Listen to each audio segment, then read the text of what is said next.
Hey you guys, I'm back again.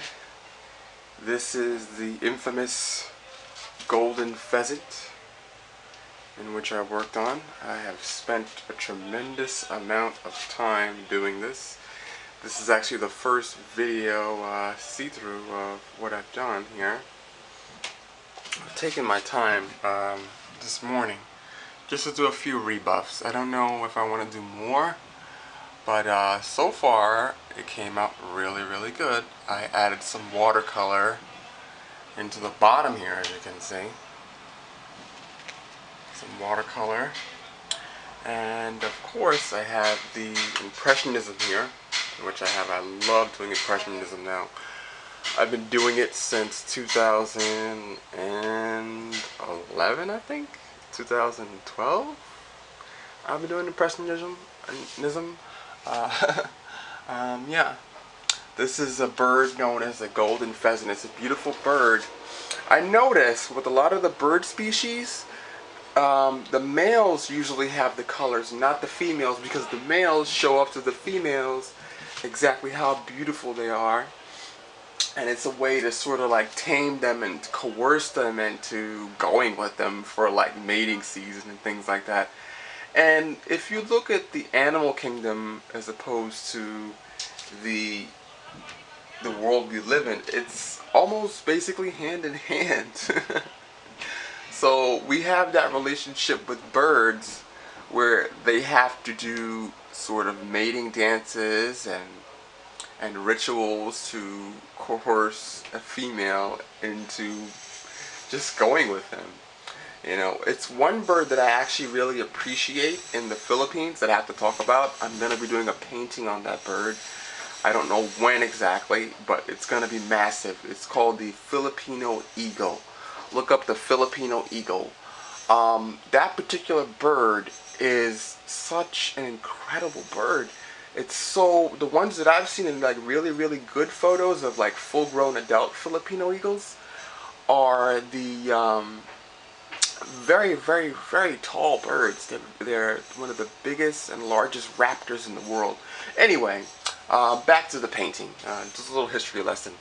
But I put a lot of gold in this thing to represent the gold, and I used the watercolor and acrylic paint which I had, and spray paint in combination with this whole thing. I figured I'd make a more dynamic flowing tail here, and I added this into it for like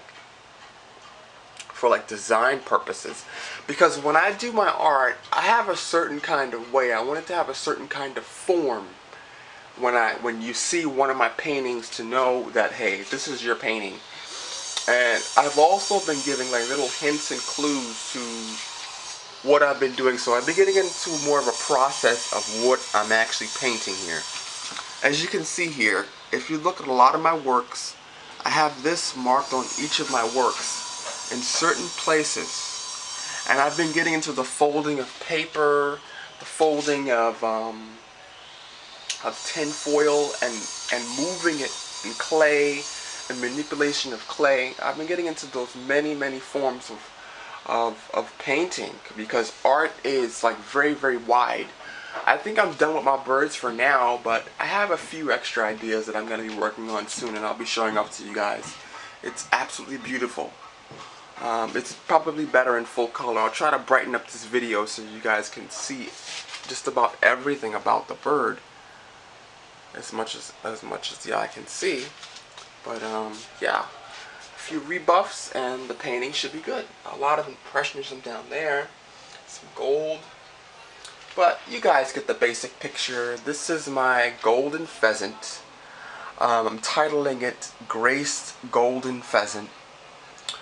This is an amazing bird. I think people should look it up and see exactly what this guy is about. It's an amazing bird. It puffs its chest up and moves this cape that you see here along its face to cover its eyes, and it's sort of like boasting, and it's an amazing sight. I really fell in love with birds and how each one of them is tackled and painted very differently from the next, because there's a certain form and shape that it has to take.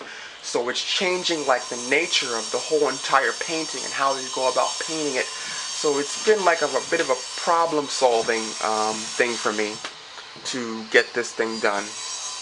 A lot of construction noise going on in the background, but other than that, that's it. This is the graced golden pheasant that I have done. I have basically completed the work. Might do a few rebuffs, and that is basically it.